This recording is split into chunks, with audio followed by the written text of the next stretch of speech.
light middleweight contest. The first boxer to enter the ring from Aberystwyth, Jamie Ambler.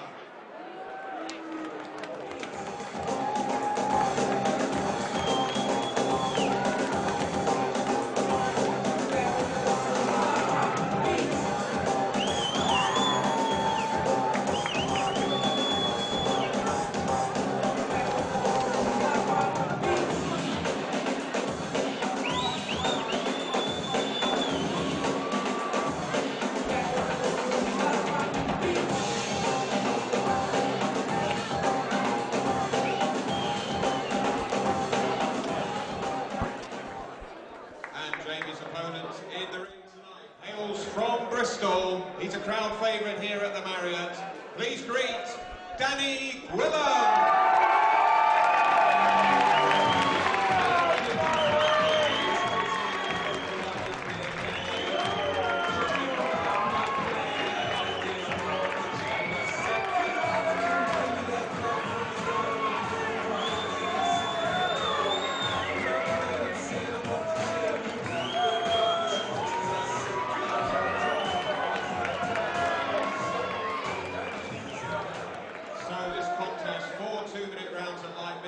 Between in the red corner wearing the blue trunks from Aberystwyth, Jamie Ambler, who scaled 12 stone 3 pounds at this evening's weigh-in. And in the blue corner wearing the black trunks with gold from Bristol, Danny Gwilym. Danny scaled 12 stone 3.5 pounds. Gwilym against Ambler, your referee, Mr. Reese Carter, your timekeeper, Mr. John Lee.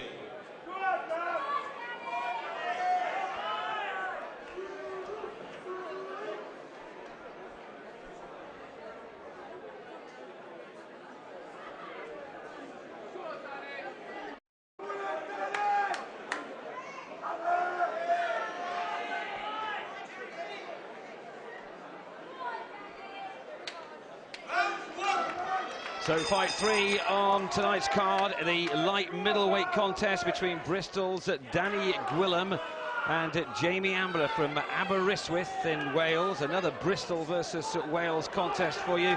Danny Gwilym weighing in at 12 stone 3.5 pounds. Jamie Ambler 12 3 pounds. It's a 4-round 2-minute contest.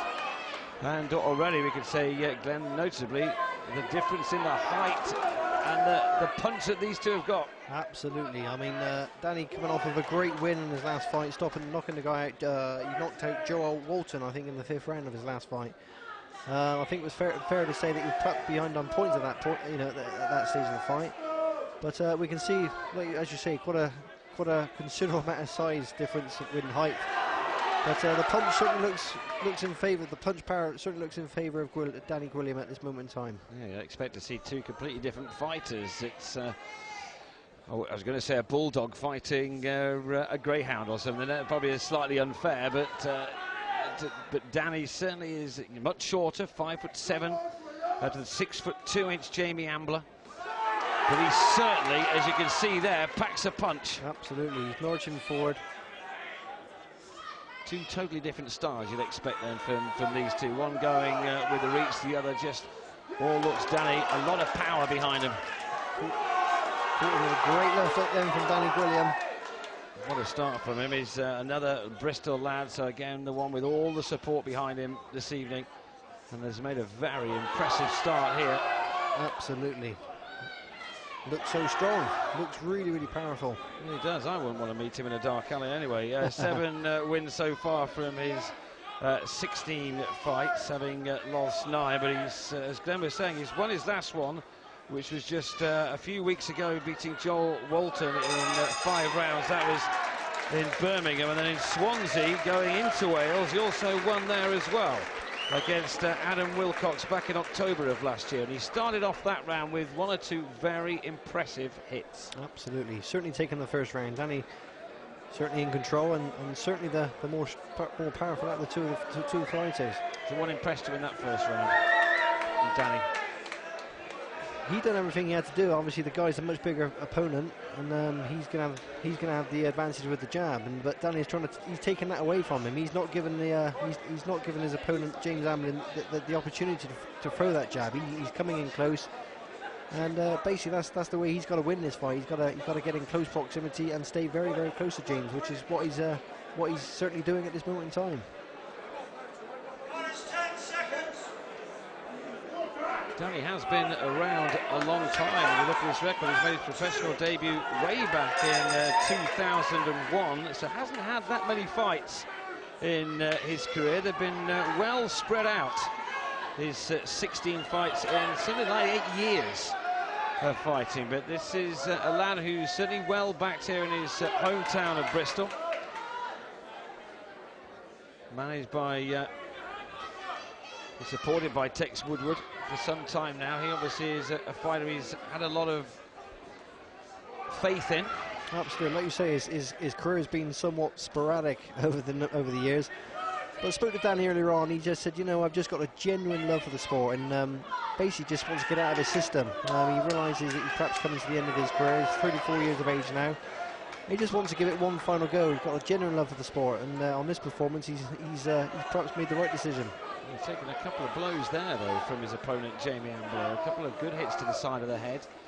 But typical of him, he's immediately fighting back, and that gets the crowd warmed up and behind him. And that's what he needs here. He needs a couple of good punches that will get this crowd, this local crowd against him. He's almost reaching too far there, a long way. Had to reach up and try and strike Jamie Ambler in the head.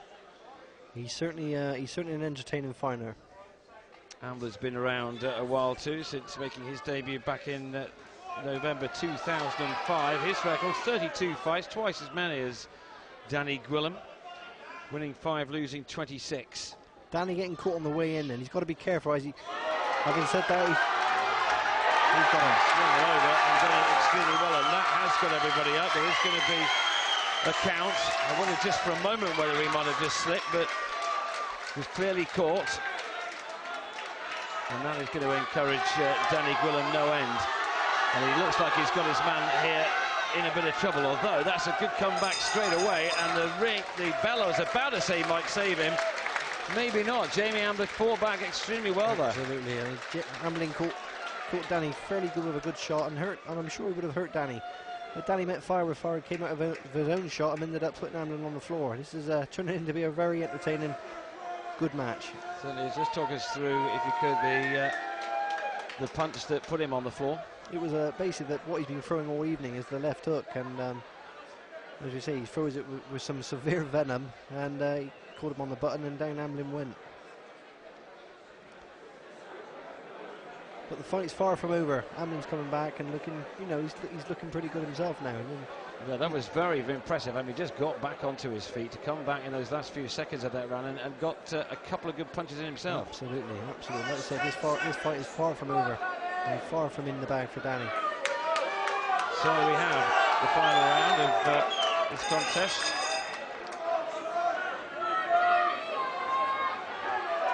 Two more minutes to see what can happen, which really has been a fantastic scrap so far between these two of totally different styles. We could have had one struggling to hit the other. We could have had any kind of thing happen here, but what we have had is an extremely entertaining, well balanced bout so far.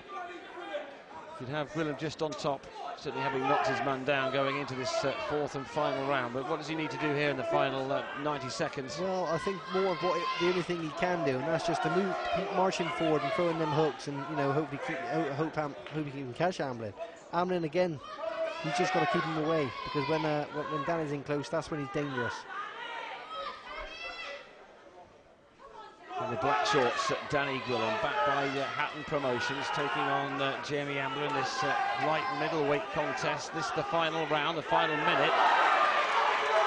And he would love to get him back on the floor again. Absolutely, he's trying his best to do just that.